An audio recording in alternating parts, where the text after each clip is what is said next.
السلام علیکم ورحمۃ اللہ وبرکاتہ۔ بھائیوں، عزیز بزرگوں، دوستوں، اللہ رب العزت نے ایمان والوں پر 5 وقت کی نماز فرض کی ہے۔ یہ سب کو معلوم ہے، مسلمان بچے کو معلوم ہے، مرد اور عورت سب کو معلوم ہے۔ اب اس کا کتنا اہتمام کرنا ہے، اللہ کتنا خوش ہوتے ہیں نماز کے اہتمام سے، اور ہمارے نبی کی بہت حدیثیں ہیں اس کے فضائل کی، کہ جو نماز 5 وقت کی اہتمام کے ساتھ پڑھے گا اللہ رب العزت اسے کیا کیا انعام دے گا۔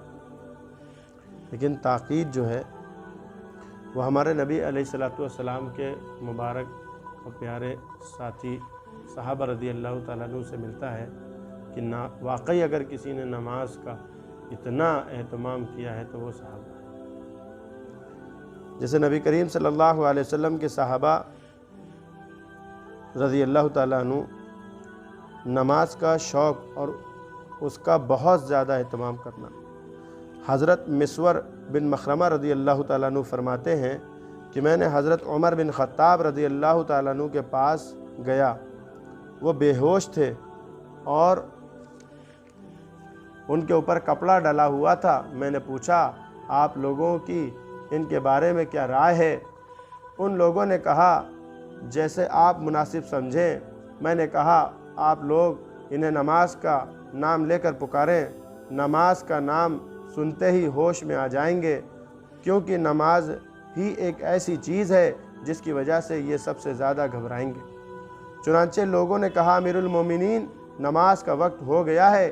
اس پر حضرت عمر رضی اللہ تعالیٰ عنہ نے فرمایا، اللہ کی قسم، جو آدمی نماز چھوڑ دے اس کا اسلام میں کوئی حصہ نہیں ہے۔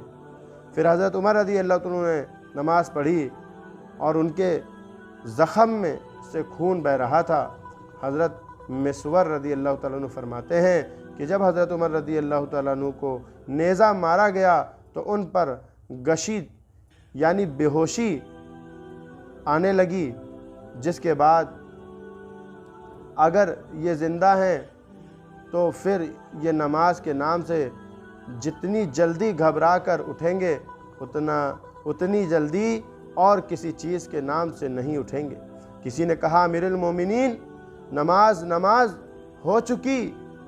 اس پر حضرت عمر رضی اللہ تعالیٰ عنہ فوراً ہوش میں آ گئے اور فرمایا، نماز، اللہ کی قسم، جس نے نماز چھوڑ دی اس کا اسلام میں کوئی حصہ نہیں۔ جماعت کے ساتھ نماز پڑھنے کی تاکید اور اس کا اہتمام۔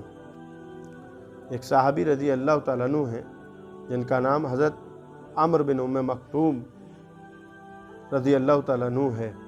فرماتے ہیں کہ میں نے عرض کیا، اے اللہ کے رسول صلی اللہ علیہ وسلم، میں نابینا ہوں، میں دیکھ نہیں سکتا ہوں، میرا گھر دور ہے اور میرا ہاتھ پکڑ کر لے جانے والا تو ایک آدمی ہے، لیکن اس کا مجھ سے جھگڑا جوڑ نہیں، وہ میری بات نہیں مانتا، تو کیا آپ مجھے اس بات کی اجازت دیتے ہیں کہ میں گھر میں نماز پڑھ لیا کروں؟ آپ صلی اللہ علیہ وسلم نے فرمایا، کیا تم اذان کی آواز سنتے ہو؟ میں نے کہا، جی ہاں۔ حضور صلی اللہ علیہ وسلم نے فرمایا کہ پھر اجازت دینے کی گنجائش نہیں ہے۔